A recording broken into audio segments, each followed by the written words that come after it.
오늘은 복음을 말씀 나누는데 두 번째 시간인데요. 복음 깨어진 사람들을 위한 기쁜 소식, 깨어진 사람들을 위한 기쁜 소식이라는 제목을 가지고 여러분들과 함께 얘기를 나누겠습니다. 지난 시간에 살펴봤지만 하나님을 떠난 인간은 결국 깨어지고 말았습니다. 하나님은 사람이 하나님을 떠나면 결국 죽을 것이라고, 영영 죽을 것이라고 그렇게 말씀하셨는데 과연 그렇게 된 것입니다. 인간은 죽었습니다.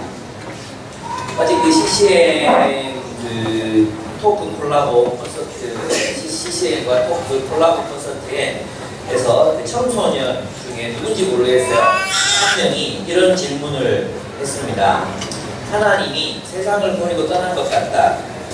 하나님은 선하신데 고통받는 사람들, 난민, 그리고 기아 등은 왜 있나요? 라는 질문을 했습니다. 청소년다운 순수한 질문이었습니다.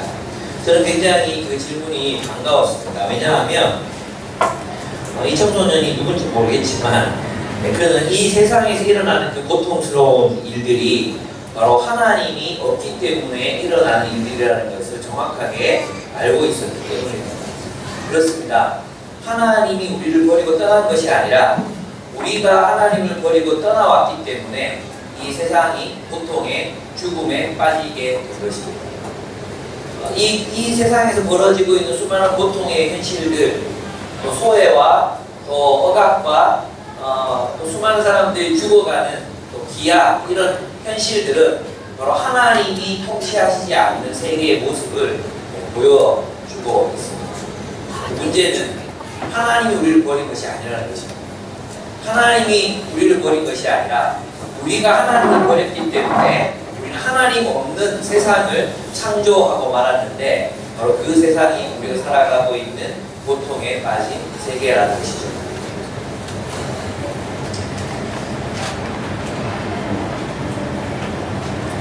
하나님을 떠난 인간들이 만들어가는 세상의 모습을 가장 정확하게 설명할 수 있는 단어가 바로 죽음이라는 단어입니다. 하나님께서는 인간이 선악과를 따먹고 스스로 하나님이 돼서 하나님을 버리고 나면 결국 너희는 죽게 될 것이라고 이야기했습니다. 너는 흙이니 흙으로 돌아갈 것이다. 이 이야기는 우리가 무덤에 묻혀서 결국 흙이 될 것이라는 의미도 포함되어 있지만 실제로는 우리의 인생이 흙과 같이 허무한 존재로 원래 흙이 있던 상태로 돌아가게 될 것이라는 그런 의미가 있습니다. 그래서 저는 이제 창세기에 나타나 있는 오늘 죽음의 현상, 죽음이라는 것이 어떻게 나타났는가, 어떠한 모습을 하고 세상으로 하나님이 말씀하신 네가 나를 떠나면 정녕 죽을 것이다. 그러니 정말 나를 떠나지 말아라.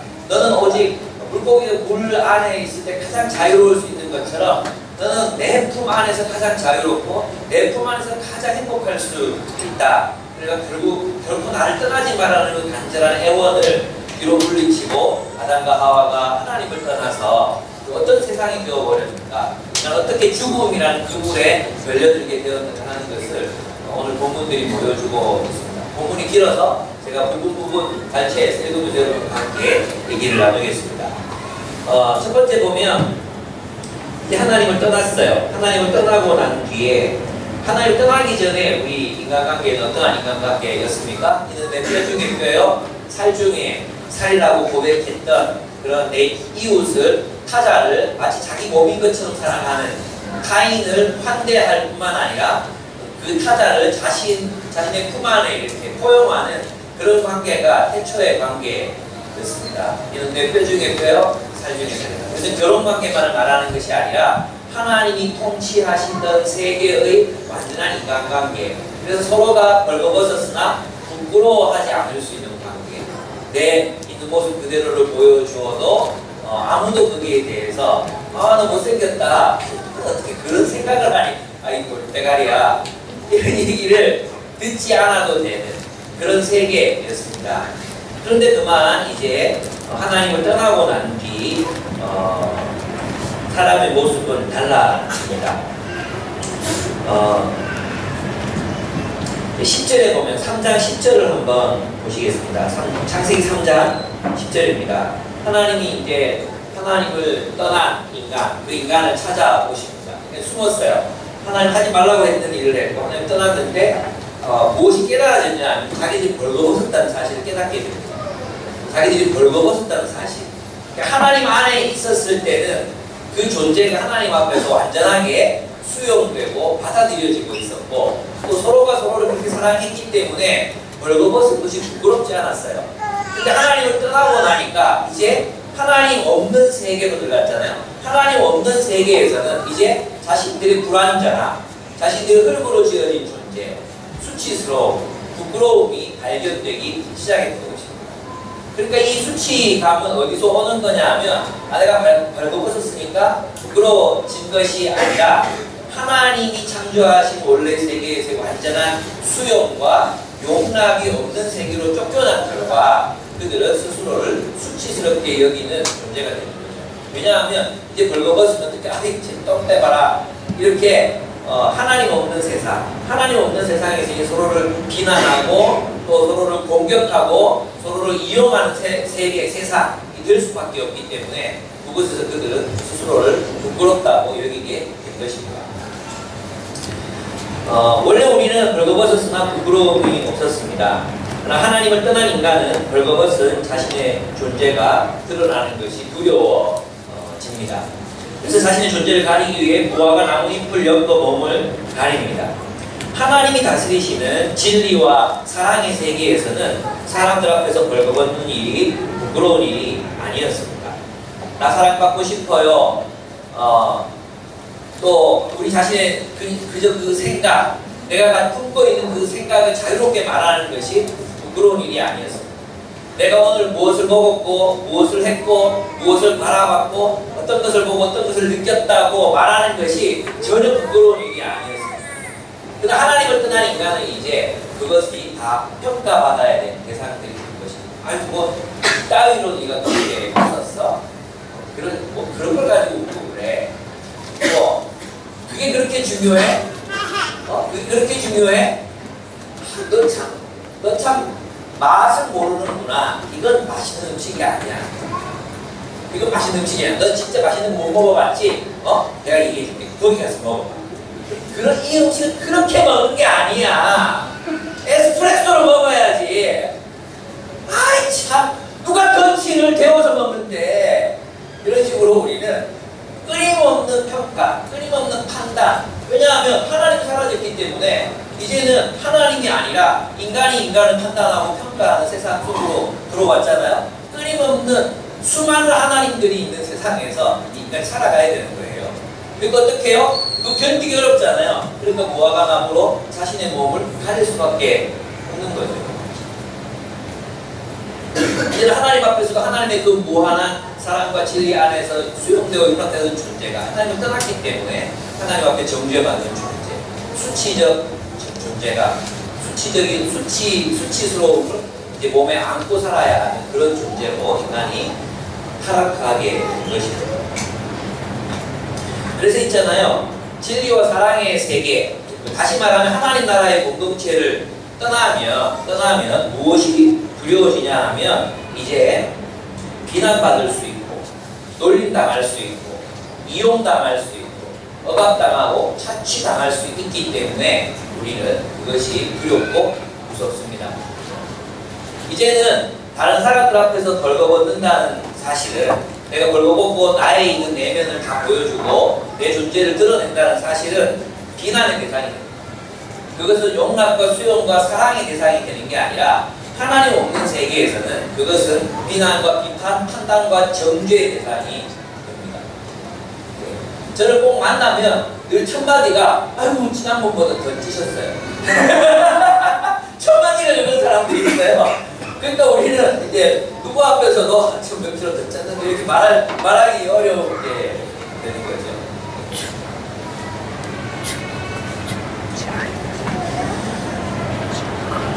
우리는 완전하지 않습니다. 예. 그래서 그렇죠. 완전하지 않아요.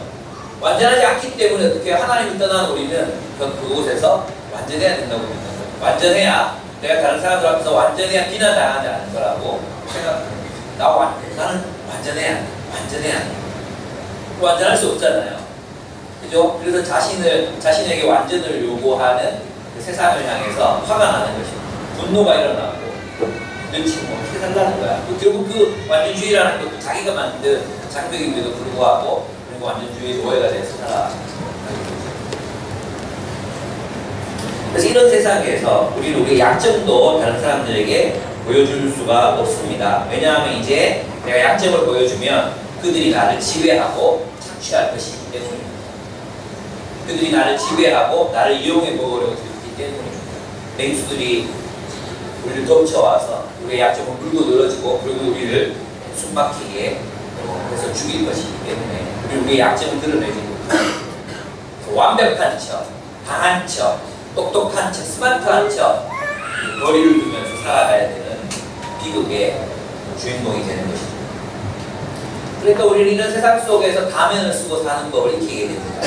그리고 여러분 인격이라는 말이 바로 페르소나라는 단어에서 온 거 아시죠? 페르소나. 그것은 가면을 말합니다.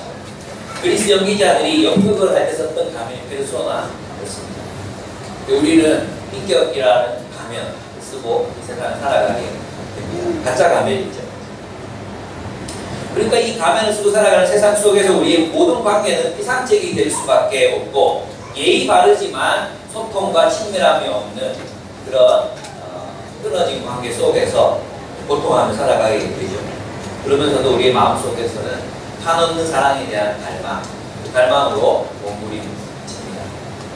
누가 나를 이쪽 아이유 노래 지난번에 부르다가 말했던 노래 같이 있어줄 사람 없나, 내 마음 읽어줄 사람 없나, 햇살 같은, 비 오는 날 햇살 같은 그런 사람 없나, 제 아내가 그 노래 틀면 끄라고 합니다. 그런 사람 없다. 그래서 그런 사람 되려고 자주 듣는 중이야 말하지만 사실은 제 마음도 그런 존재를 갈망합니다. 왜 그렇습니까? 우리가 하나님을 떠나게 되면 우리의 마음은, 우리의 존재는 그렇게 부끄러워 수치감에 휩싸인 채로 살아갈 수밖에 없는 존재가 될 수밖에 없다는 것입니다. 여러분, 아담과 하와가 부끄럽지 않았던 이유는 하나님의 진리와 사랑의 공동체 속에 머물렀기 때문에 그래요. 무슨 뜻인지 아시겠죠? 네. 그러면 구원은 어디에 있는 것입니까? 다시 하나님이 통치하시는 진리와 사랑의 공동체, 우리를 무조건적으로 사랑하시고 우리 존재 자체로 사랑하시는 그분의 세계로 돌아가는 것, 그것이 유일한 구원의 길일 수밖에 없어요. 두 번째는 죽음의 현상, 두 번째는 3장 12절에서 13절에 나옵니다. 12절에 보면은 그럼 누가 너 보고 소락할까 뭐라 그래서 하나님 물으셨을 때 그 남자는 핑계를 대었습니다. 하나님께서, 이게 중요한, 하나님께서 저와 함께 살라고 짝지어 주신 여자, 그 여자가 그 나무의 열매를 저에게 주기에 제가 그것을 먹었습니다. 주 하나님이 여자에게 물으셨다. 넌 어쩌다가 이런 일을 저질렀느냐? 여자도 핑계를 대었다. 뱀이 저를 꿰어서 먹었습니다. 책임전가예요. 책임전가. 그러니까 있잖아, 이 죽음의 두 번째 현상은 책임전가. 하나님을 떠난 인간, 그 인간 세계가 만들어가는 모습들 중에 두 번째는 책임을 전가하는 것입니다. 애 키워보면 애들이 기가 막히게 책임져요. 자기가 늦게 일어날 수밖에 없었던 이유는 형아가 알람을 껐기 때문이고, 자기가 이렇게 짜증이 나는 이유는 엄마가 무슨 소리를 했기 때문이고, 내가 이렇게 밥을 안 먹고 가는 이유는 밥이 맛이 없기 때문이고, 아이들이 길러보면 인간이 얼마나 책임 전가에 있는지를 알 수 있습니다. 이런 사람들이 이제 교회에 오면 이제 하게 되는 이야기들이 이 교회는 사랑이 없어.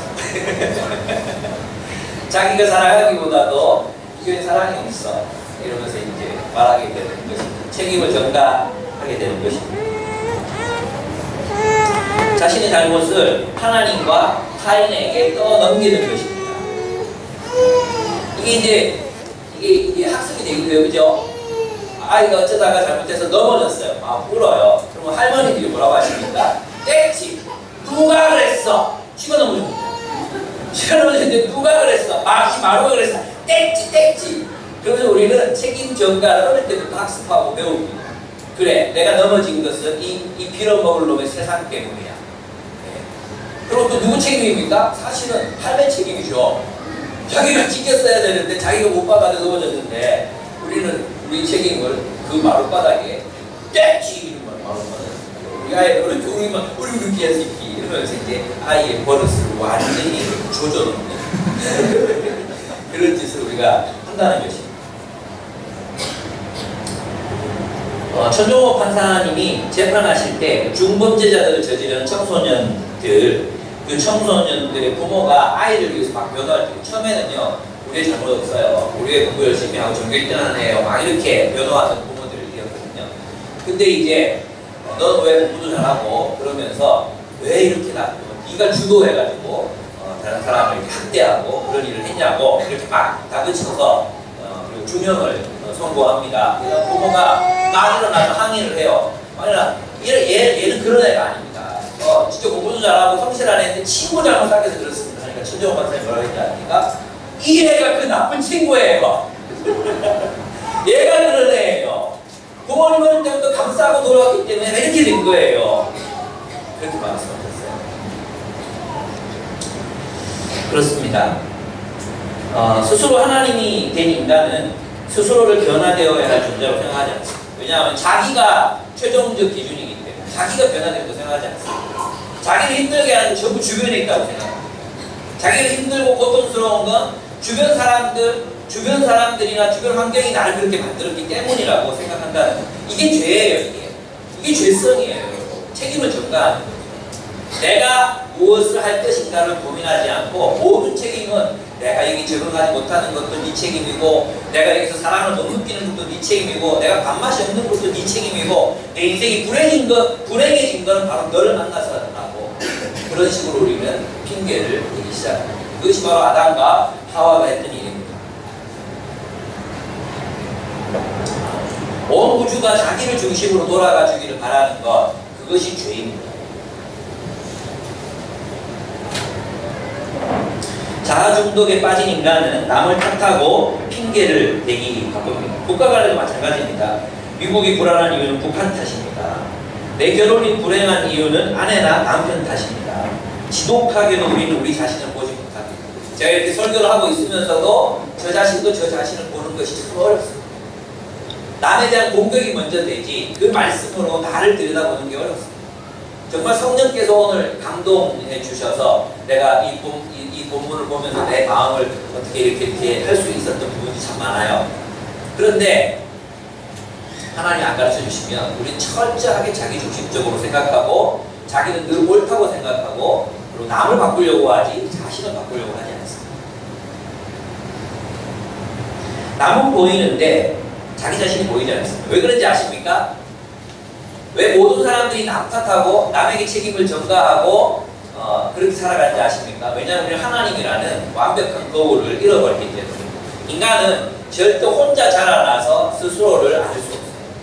인간은 아무리 혼자서 생각을 깊이 한다고 해서 자신을 알 수 있는 존재가 아니에요. 인간은 타자를 거울 삼아 자기를 발견하는 존재예요. 타인이 있어야 돼요. 인간이 자기를 발견하기 위해서는 타인이 있어야 돼요. 근데 그 타인이 불완전한 거울이야. 불완전하게 나를 비춰. 아이고 너는 참 어릴 때부터 너는 감자 닮았다. 우리 아내가 언니들로부터 주로 들었던 너는 감자 닮았다. 너는 못생겼다. 너는 못생겼으니까 찌그러져서 지내라. 이런 것들은 잘못된 거울이에요. 잘못된 거울. 그래서 제가 제 아내 보고 예쁘다고 아내 잘 안 믿거든요. 또 아내 예쁘잖아요. 동의하시죠? 예, 이 건강한 거울이 비춰주면 더 예뻐지고 그렇습니다. 예. 우리는 하나님은 완벽한 거울이십니다. 근데 그 완벽한 거울을 떠났기 때문에 인간은 자기를 들여다볼 수 없게 되는 거예요. 그죠? 자기를 못 봐, 이제. 그러니까 자기는 늘 옳다고 생각해. 자기는 늘 맞다고 생각해. 이게 죄라는 거죠. 그 자기 중심성이 결국은 어떻게 합니까? 그 자기 중심성, 그 뒷부분으로 또 가보면은, 네. 그렇습니다. 남은 보이는데 자기 자신이 보이지 않습니다. 선지자들과 예수님은 이런 자들을 향해서 눈먼 자라고 말했습니다. 하나님이 없기 때문에 자기를 보지 못한다. 자기를 보지 못하기 때문에 어떻게 자기를 바꿔봐야 할지를 모르는 것입니다. 여러분, 하나님은 우리가 이러한 자기중심성의 감옥으로부터 또 우리의 그 눈먼 상태로부터 우리를 해방하기를 원하십니다. 진리이신 하나님을 만나기를 원하십니다. 하나님께로 돌아오기를 원하십니다. 그래서 하나님은 우리가 하나님 안에 있을 때 진정한 자기 자신을 발견할 수 있습니다. 진정한 본연의 자기를 발견할 수 있습니다. 그래서 하나님이 창조하신 이 새로운 공동체, 하나님이 창조하신 새로운 세계 속에서 우리가 누구인지, 본연의 내가 누구인지를 아는 거예요. 세상 속에서 우리의 지위, 우리의 지위들, 그것은 세상에서의 지위와 높낮이, 계급, 신분 이런 연결되어 있잖아요. 이 세상에서의 신분과 지위들은 우리의 본연의 모습을 드러내지 못해요. 그것은 탐욕과 폭력의 질서 속에서 생성된 것이기 때문에 그렇습니다. 그래서 우리는 그리스도의 세계 속에서만이 하나님께서 다시 우리를 불러 모으셔서 너희가 누구다, 너 누구다, 너 무엇을 하는 존재다 그렇게 알려주실 때, 그리고 그 공동체 속에서 진정한 자기의 자리를 찾을 때 우리 진짜 자기의 모습을 발견할 수 있게 됩니다. 본연의 모습을, 하나님이 창조하신 원래의 모습을 발견할 수 있게 된다는 것입니다. 하나님은 우리를 눈먼 상태로부터 우리를 해방하기를 원하십니다. 하나님께로 돌아갈 때 우리는 진짜 자기를 발견할 수 있습니다. 저는 세상 속에서 하나님 알지 못할 때 저는 루저였습니다. 키도 작죠, 배도 튀어나왔죠, 공부도 못했습니다. 웃기지도 못했고 운동도 못했습니다. 개발이었습니다. 네. 숫자가 모자랄 때는 저를 띄워줬지, 제가 숫자가 넘칠 때는 저는 축구에 느끼지 못했습니다. 현세랑 달랐습니다. 저런 친구들은 저는 미웠습니다. 걔네들이 너 빠져야 됐거든요. 너 빠져야 됐거든요. 걔네들이 운동 잘하는 애들이. 그런 세계 속에서는 나 자신을 발견하기가 참 어려웠습니다. 그런데 나는 그리스도의 세계 속에서 내가 누구인지 알게 됐습니다. 나는 말하는 자였고 저는 하나님의 언어를 가늠해야 하는 사람이라는 것을 시간이 지날수록 좀 깨달아가고 있습니다. 우리 하나님 안에서 진짜 자기가 될 수 있습니다. 세상이 규정하는 대로 너는 루저야, 넌 어느 학교 출신이지, 넌 연봉 얼마짜리야, 네 스펙은 현대로 살아가기에는 철저하게 부족해, 이런 식의 규정이 아니라 우리는 오직 하나님의 세계 속에서만 진정한 본연의 자기의 모습을 발견할 수 있습니다. 하나님이 알려주시기 때문에. 세 번째로 3장 16절을 보면 하나님을 떠난 인간은 서로를 지배하는 지배욕에 휩싸인 3장 16절을 보면 임신의 고통을 더하리라 이렇게 얘기하고 난 뒤에 네가 남편을 지배하려고 해도 남편이 너를 다스릴 것이다 이렇게 돼 있잖아요. 네가 남편을 지배하려고 해도 개혁개정에 보면 너는 남편을 사모할 것이다 이렇게 돼 있거든요. 근데 그것은 여자가 남자를 사랑하고 사모하는 게 뭐 그런 하나님의 저주가 아니에요. 그 사모한다는 뜻이 뭐냐면 집착해서 굴복시키지 않는 뜻이에요. 집착해서 어떻게든 아내가 남편을 자기 말을 듣게 만들게 한다는 그런 의미가 있어요. 근데 남자들은 그 자매들의 그 여성들의 그 집에 들어가려고 하지 않잖아요. 그래서 계속 폭력을 행사하는 거죠. 이 폭력은 우리가 에스더서에서도 봤지만 때로는 있잖아요. 법의 그런 모습을 하고 국가적인 폭력 혹은 어떤 사회 질서적인 폭력으로 나타나기도 해요.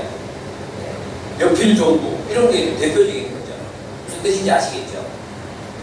그렇습니다. 그런 지배 욕구가 세상을 다스리게 됩니다. 가부장적인 질서가 지배하는 세상이 되어버리고 맙니다. 결국 하나님을 떠난 세상은 강자가 약자를 지배하고 약자는 강자를 넘어서려고 하지만 결국 또 강자에게 짓밟히고 또 그 약자들도 마치 희생양인 것처럼 보이지만 그 약자들이 권력을 잡고 부를 가졌을 때는 또 다른 사람들을 억압하고 착취하는 권력을 폭력적으로 행사하는 그런 세상을 만들게 됩니다. 이것이 지배 욕구입니다. 여기 4장 23절 24절을 보면 하나님을 떠난 세상에 이 죽음에 빠져버린 세상의 모습이 드러나는데요. 4장 23절 24절입니다. 한번 제가 읽어보겠습니다. 라멕이 자기 아내들에게 말하였다. 아다와 실라는 내 말을 들어라. 라멕의 아내들은 내가 말할 때에 귀를 기울여라. 그리고 이게 얼마나 폭력적인지 아시겠습니까? 아다와 실라는 내 말을 들어라. 라멕의 아내들은 내가 말할 때 귀를 기울여라. 2번이나 반복되고 있죠. 너희들 내 말을 들어라는 거예요. 아다와 실라라는 아내, 이 일부 다처제가 벌써 폭력적이잖아요. 근데 아내들, 약자들이 이야기를 듣지 않습니다. 너희가 되게 원하는 게 뭐야? 듣지 않습니다. 뭐라고 말합니까? 뭡니까? 너희가 내 말을 들어야 한다고 말합니다. 강자가 약자들에게 너희가 내 말을 들어야 한다고 말합니다. 그리고 내 말을 듣지 않으면 어떻게 되는지 아느냐? 나에게 상처를 입힌 남자를 내가 죽였다. 나를 상하게 한 젊은 남자를 내가 죽였다. 가인을 해치는 벌이 7갑절이며 라멕을 해치는 벌은 77갑절이. 무슨 뜻입니까? 내게 덤비지 마라. 죽여버리겠다. 이런 뜻입니다. 내게 누가 덤비다가 죽었다. 너희는 내 말을 들어라. 내게 덤비지 마라. 죽여버리겠다. 이런 뜻입니다. 그러니까 이 가정이 얼마나 폭력적으로 이제 한 힘 있는 사람에 의해서 다스려지는지가 나타나고 있는 것입니다. 지배 욕구가 온 세계를 지배합니다. 가정에서 가장 우리의 삶의 근원이 되는 가정에서부터 시작해서 온 세상에 이 강자의 갑질이 지배합니다. 약자는 그 갑질을 넘어서려 하지만 약자가 그 강자의 갑질을 넘어서려는 것도 또 다른 약자에게 또 갑질을 하고 싶기 때문이라는 것입니다.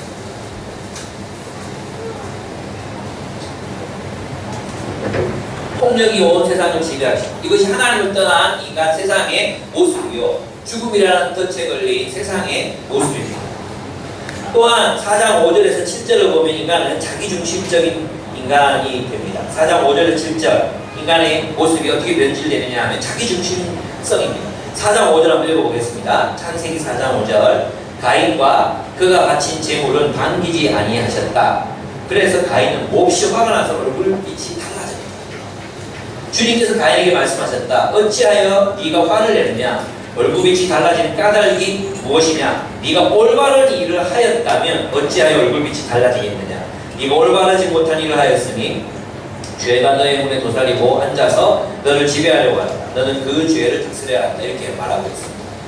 왜 하나님이 가인과 아벨의 제물을 바쳤는데 가인의 제물을 받지 않으셨느냐? 옳은 일을 하지 않았기 때문이에요. 옳은 일을 하지 않았기 때문에 가인의 제물을 받지 않았어요.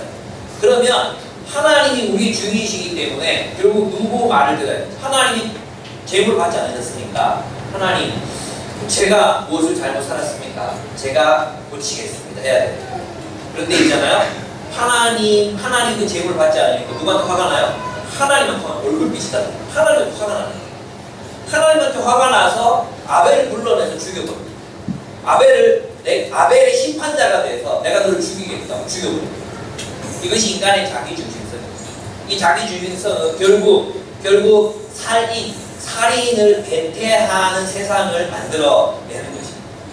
결국 모든 살인, 모든 집단 살해, 모든 학살 이것은 자기중심성으로부터 나옵니다.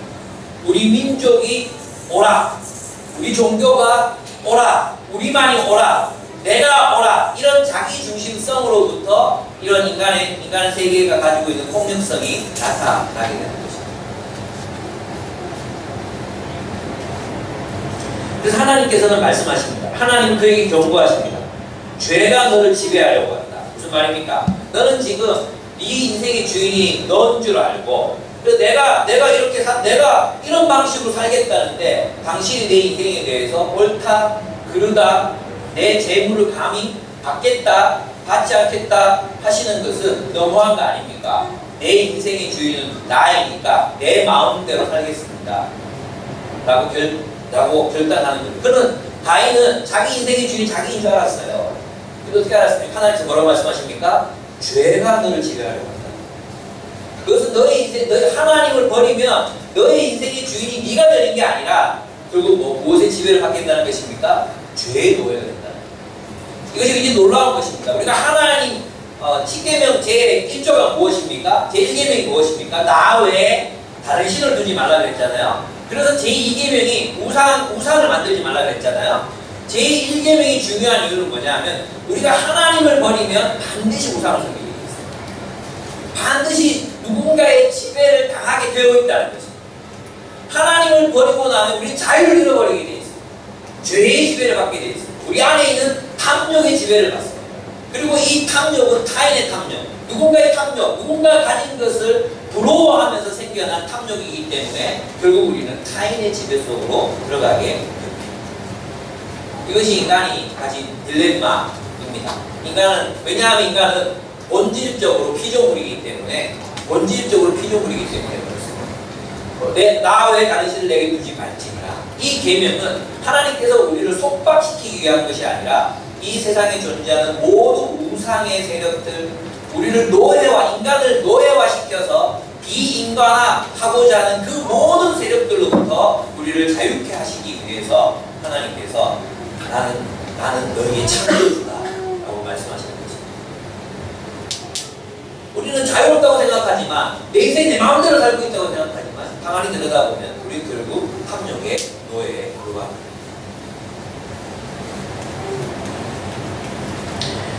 다섯 번째로 6장 11절에서 12절을 보면 결국 하나님을 떠난 이 세상 사람들이 이런 세상을 만들어내고 맙니다. 11절을 보시면 6장 11절을 보시면 하나님이 보시니 세상이 썩었고 무법천지가 되어 있었다. 세상이 썩었고 부패했다는 것은 원래 모습을 잃어버렸다는 것이죠. 여기 썩어도 있잖아요. 썩은 사과 이런 거예요. 원래 모습이 남아있죠. 그래서 성경에서 우리를 죽었다 이렇게 말했을 때는 진짜 완전히 다 죽었다, 썩었다, 가치 없다 이런 의미가 아니라 우리가 원래의 목적을 상실했다 이런 의미예요. 원래의 형상을 상실했다 이런 의미예요. 그렇습니다. 결국 이 인간들이 만들어낸 세계는 부패함과 무법천지라는 말로 이렇게 끝을 맺게 됩니다. 그리고 하나님은 이 세상을 심판하려 하십니다.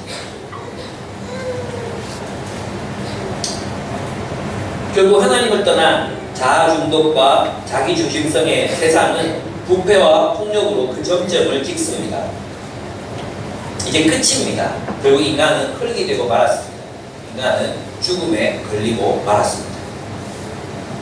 죄와 죽음의 노예로 전락한 인간은 어떻게 스스로를 구원할 수 있을까요? 예, 여러분 이때까지 여러분이 제 말에 귀를 혹시라도 논점을 잃어버리셨다면 지금부터 들으십니다. 어떻게 인간은 이렇게 부패하고 폭력적인 질서로부터 또 그 자기중심성이 만들어낸 이 세계로부터 인간 스스로를 구원해낼 수 있을까요? 있겠습니까? 예, 착하게 살면 됩니까? 혼자서 선하게 살면 됩니까? 혼자서 선하게 살 수 있는 사람 세상에 아무도 없어요. 우리는 어떻게든 다른 사람들과 연결되어 있습니다.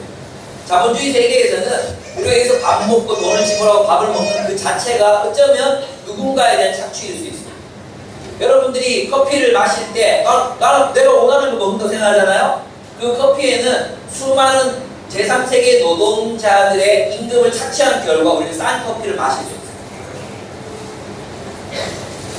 우리는 혼자서 선하게 살 수 있는 사람 세상에 아무도 없어요. 우리는 다 연결되어 있어요. 우리는 다 연결되어 있어요. 눈에 보이지 않는다고. 우리가 축구공을 탈 때 축구공을 타면서 우리 열심히 놀잖아요. 그죠? 그 축구공 누가 만들었습니까? 네팔의 학대받는 어린 아이들이 하루 12시간, 18시간씩 일하면서 손으로 깨매는 아이들, 그 아이들 통해서 만들어진 축구공. 우리는 그런 사실들을 애써 외면하려고 합니다. 그리고 SUV 타고 다니시잖아요. SUV에서 뭐가 나옵니까? 돈가스가 나옵니다. 경유차. 그죠? 우리 다 범죄자예요. 기부를 더럽히는. 여러분이 플라스틱을 쓸 때마다 거북이 목에다가 우리는 플라스틱으로 만든 줄을 감고 있는 겁니다. 새들의 뱃속에다가 플라스틱을 우겨놓고 있는 것입니다. 그렇지 않습니까? 우리가 에어컨을 틀 때마다 우리 지구의 온도를 높이고 있는 중입니다. 혼자서 착하게 산다고요? 불가능합니다. 혼자서 의로울 수 있다고요? 불가능합니다. 그럼 누가 일어나서 이 세상 정부, 이 세상을 정의롭고 공의롭게 만들어주겠습니까? 의로운 정부가 일어나면 됩니까? 문재인 정부, 의로운 정부가 일어났습니다. 그러나 이 땅을 지배해왔던 3000년 동안 지배해왔던 적폐 세력이 있습니다. 그래서 1, 2년 사이에 바꿀 수 있겠습니까? 그리고 이 선한 사람들의 세력들 속에도 이미 인간의 죄성으로 인해서 부패한 세력들이 있습니다. 예. 다음 정부가 일어나도 똑같은 것입니다. 국가는 필연적으로 실패할 수밖에 없을 것입니다. 정부는 필연적으로 실패할 수밖에 없을 것입니다. 그래서 플라톤은 뭐라고 이야기했습니까? 철인들의 정부를 세워야 됩니다. 철인들, 철학적으로 훈련받은 정부, 그리고 사람들을 완전히 고자로 만들어가지고 세상에 욕심을 부리지 않게 만드는 그런 사람들 키워가지고 세상을 지배해야 된다고까지 말했습니다. 플라톤이 그렇게 얘기했습니다. 그러면 반응이지겠습니까? 우리 인류는 스스로의 힘으로 스스로를 구원할 수 없습니다. 우리는 우리의 힘으로 이 땅에 하나님의 나라를 건설할 수 없습니다. 그래서 하나님께서 우리의 유일한 해결책은 하나님이 통치하시는 세계, 하나님의 나라로 돌아가는 것입니다. 에덴 동산의 그 하나님의 품을 회복하는 것입니다. 하나님께로 돌아가야, 하나님이 다스리시는 세계로 돌아가야 합니다. 하나님이 아니시고는 구원은 세상에 없습니다. 하나님께서 우리의 존재를 새롭게 하시고 이 땅에 정말 그 새로운 존재들로 만들어진 새로운 세계, 새로운 공동체를 세상 속으로 나타내시지 않으시고는 답이 나올 수 없습니다. 하나님께서 예수 그리스도를 세상으로 보내주셨습니다. 여러분, 이제 요한복음 17장 2절에서 3절을 한번 같이 읽고 오늘 이 본문을 주의하면서 여러분과 함께 이 복음 설교를 마치도록 하겠습니다. 요한복음 17장입니다. 요한복음 17장 2절에서 3절입니다. 본문을 제가 한번 읽어보겠습니다. 요한복음 17장 2절에서 3절. 아버지께서는 아들에게 모든 사람을 다스리는 권세를 주셨습니다. 그것은 아들로 하여금 아버지께서 그에게 주신 모든 사람에게 영생을 주게 하려는 것입니다. 영생은 오직 한 분이신 참 하나님을 알고 또 아버지께서 보내신 예수 그리스도를 아는 것입니다. 라고 말했습니다. 이 본문에서 우리가 알 수 있는 것은 뭐냐 하면 하나님이 예수님을 보내셔서 하나님께로 돌아갈 수 있는 길을 내셨다고 말씀하고 있습니다. 예수님은 우리가 하나님께로 돌아갈 수 있는 길입니다. 예수님을 통해서 우리는 참 하나님이 누구이신지를 알 수 있습니다. 예수님께서 말씀하신 그 하나님, 예수님께서 저분이 하나님이시라고 말씀하신 그 하나님이 참 하나님이시라는 것입니다. 예수님은 내가 곧 길이요 진리요 생명이라고 담대하게 말씀하셨습니다. 나는 하나님께로 가는 길이요. 나는 이 모든 사람들이 살아가야 할 삶의 진리를 가진 존재예요. 그리고 내 안에 그 생명과도 같은 삶, 죽음과의 반대는 말. 아까 죽음의 현상을 봤잖아요. 그 죽음과 다른 하나님이 통치하시는 사랑과 정의의 세계가 있다. 그래서 영생은 무엇입니까? 영생이라는 것은 오직 한 분이 참 하나님을 알고 또 아버지께서 보내신 예수 그리스도를 아는 것이라고 했습니다. 근데 놀라운 게 뭐냐면 2절과 연결되어 있잖아요. 영생은 하나님과 교제하는 것입니다. 여기서 끝나지 않아요. 이때 안다는 것은 참 하나님을 안다는 것은 하나님과 영적인 교제만을 의미하는 게 아니에요. 2절을 보시면 2절. 아버지께서는 아들에게 모든 사람을 다스리는 권세를 주셨습니다. 그 아들의 통치로 말미암아 우리에게 주어지는 것이 무엇입니까? 그것은 아들로 하여금 아버지께서 그에게 주신 모든 사람에게 영생을 주게 하려는 것입니다. 아멘. 그러니까 주님이 다스리시는 세계, 주님이 에덴 동산에서 하나님이 다스리셨던 그 세계, 벌거벗었으나 서로를 부끄러워하지 않을 수밖에 없었던 사랑과 진리와 용서와 용납이 충만했던 그 세계, 그 세계를 누가 만드신다는 거예요? 예수 그리스도께서 만드신다는 거예요. 예수 그리스도의 통치를 통해서 우리는 영생을 경험하게 되는데 그 영생은 무엇이냐 하면 하나님이 통치하시는 새로운 공동체, 사람들, 그들과 함께 누리는 영원한 생명의 공동체를 영생이라고 이야기합니다. 그래서 이 영생은 복음서에 나와 하나님의 나라와 동의어입니다. 영생은 그냥 내가 영원히 사는 게 아닙니다. 영원히 사는 세계, 은하철도 999에 철수 가봤잖아요. 철수가 은하철도 999에서 영원히 사는데 갔잖아요. 어떻게 됐습니까? 죽고 싶어도 못 죽어. 영원히 죽지 않는 게 영생이 아니에요. 하나님의 통치 안에서 하나님을 알고 하나님과 교제하고 그 하나님의 우정, 삼위 하나님이 누리시는 그 우정을 우리 모두가 함께 누리게 되는 새로운 세계가 바로 영생입니다. 하나님이 누리시는 우정을 이제는 하나님과 함께 성도들이 함께 누리는 삶, 그 삶을 영생이라고 표현하는 것입니다. 영원한 생명이다라고 표현하는 것입니다. 그래서 영생이라는 것은 결국은 주님의 계명대로 서로를 뜨겁게 사랑하는 것. 그래서 그 사람의 존재를 정죄하고 판단하고 그리고 심판하고 그렇게 누군가를 배제하고 차별하고 그렇게 살아가는 게 그것이 아닙니다. 하나님 우리를 영생으로 초대하십니다. 그 영생이 눈에 보이는 모습으로 나타나는 게 뭔지 아십니까? 성찬이에요, 성찬. 하나님 우리를 어디로 초대하시느냐? 성찬으로 초대하십니다. 성찬이 무엇입니까? 함께 먹는 것입니다.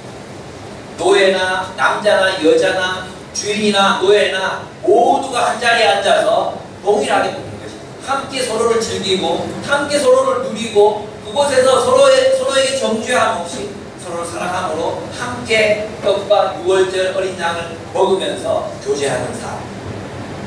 잘 먹고 노는 삶. 정말 사랑하는 사람들과 함께 하나님 예수 그리스도가 통치하시는 진리와 사랑의 세계에서 서로를 뜨겁게 사랑하는 삶을 요하는 영생이라고 말하고 있는 것입니다. 그것이 하나님을 알고 그리스도를 아는 것이다. 그리고 그리스도께 하나님께서 모든 것을 주신 이유는 그분이 다스리시는 세계를 통해 영원한 생명을 누리라고 말씀하신 것입니다. 그것이 생명입니다.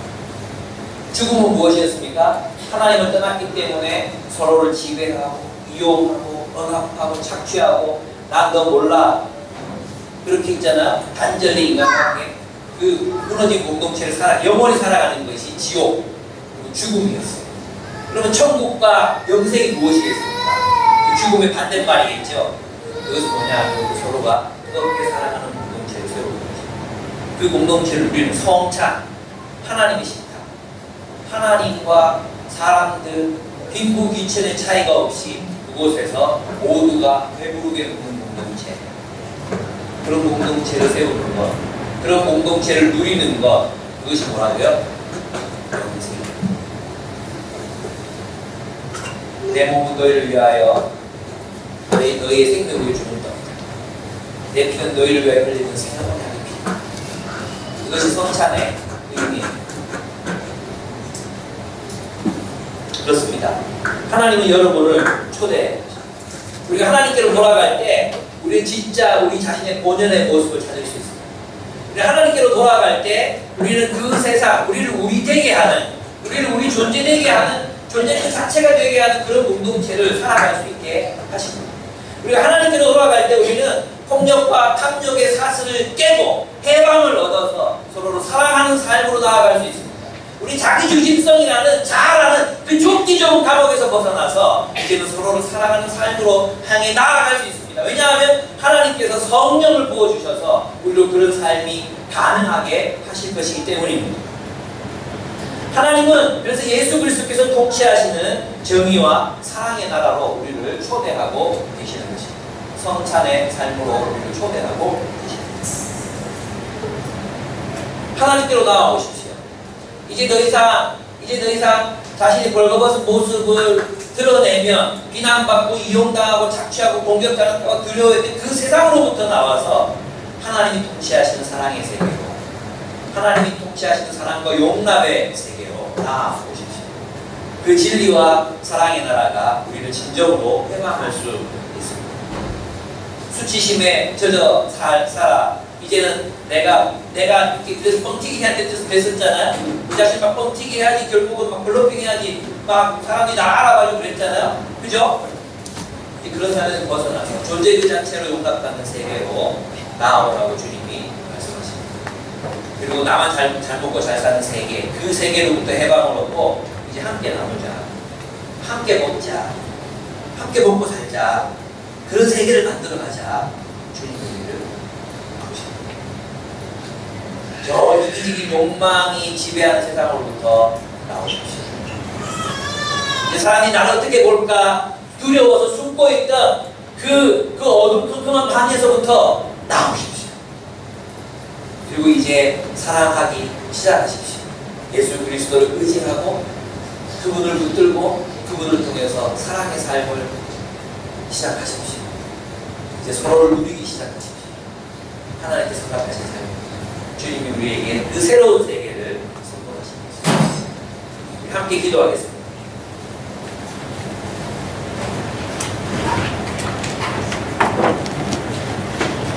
오늘 말씀을 통해 기존에 믿었던 분들은 내가 이 영생을 누리면서 살아가고 있는지를 주님 앞에 다시 한번 돌아보셨으면 좋겠습니다. 아직까지 하나님 알지 못하시는 분들은 내가 살던 세계가 아닌 다른 세계를 하나님이 가지고 오셨구나, 예수께서 가지고 오셨구나, 나 어떻게 해야 될 것인가, 이 초대를 하나님으로부터 초대받은 거거든요. 어떻게 할 것인가, 어떻게든 이 세계를 붙잡아야 된다고 저는 생각합니다. 하나님은 살아계시고 하나님 당신의 목적과 계획을 이루실 것이기 때문입니다. 이 초대를 어떻게 하시겠습니까? 여기 있는 리더들은, 우리는 주님이 말씀하신 그 성찬의 그 세계, 성찬이 이루어진 하나님과 함께 식사하며 누리는 교제, 그 교제가 이루어지는 공동체를 세워가지고 무엇을 어떻게 해야 될 것인가를 고민하는 그런 기도를 함께 드렸으면 좋겠습니다. 교회를 다녔지만 여전히 영생이 무엇인지 알지 못하고 살아가는 분들이 계시다면 그 영생이란 사랑의 다른 이름이라는 것을 아시게 되었으면 좋겠습니다. 함께 기도하겠습니다.